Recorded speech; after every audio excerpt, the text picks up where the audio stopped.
Society has really changed so much since the start of the pandemic. Börje, what role do you think connectivity played in all of this rapid change? And what do you see as connectivity's continuing role in the coming years? Thank you, Pooja. It's really great to be here. During a crisis, typically underlying trends are really reinforced. So in case of COVID-19, it has accelerated the trend of digitalization. And digital infrastructure has really allowed society and businesses to operate almost as before, but in a very different way.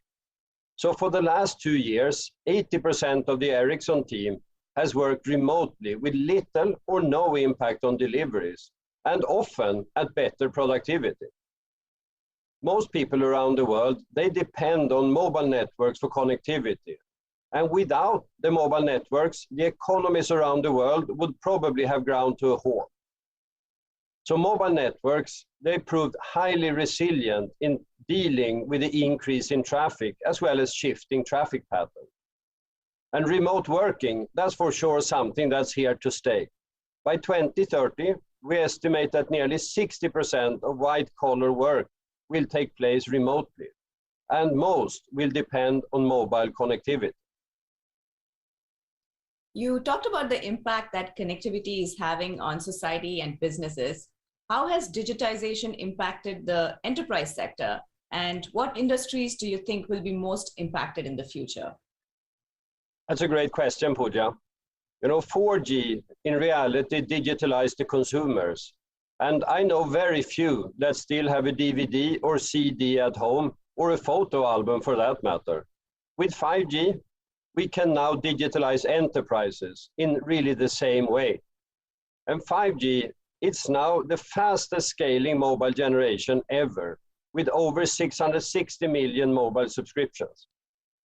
And wireless has become a primary source of connectivity, and that will actually turn some conventional wisdom on its head. So let me give one example.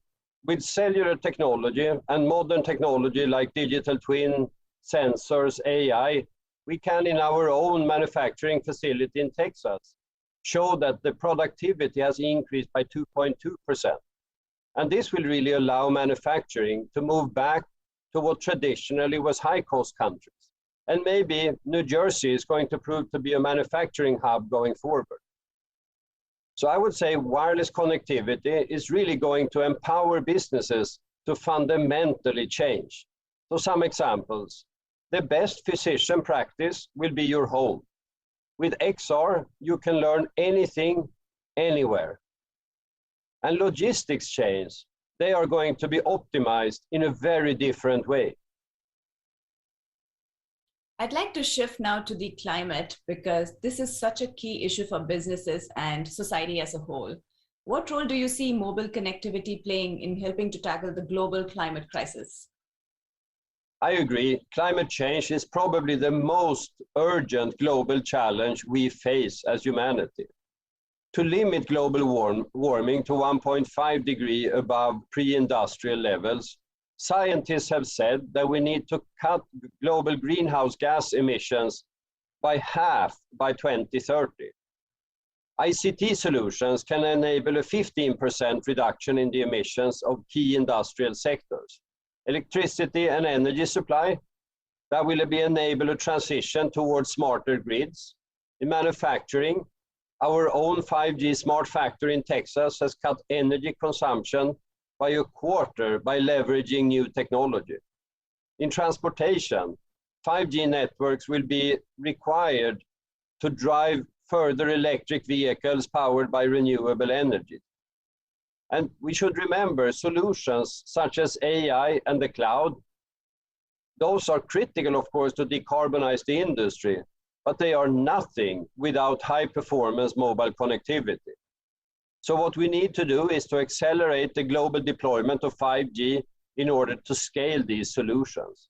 And 5G is probably the most powerful platform for innovation that the world has seen. And I'm really optimistic about the future possibilities of limitless connectivity.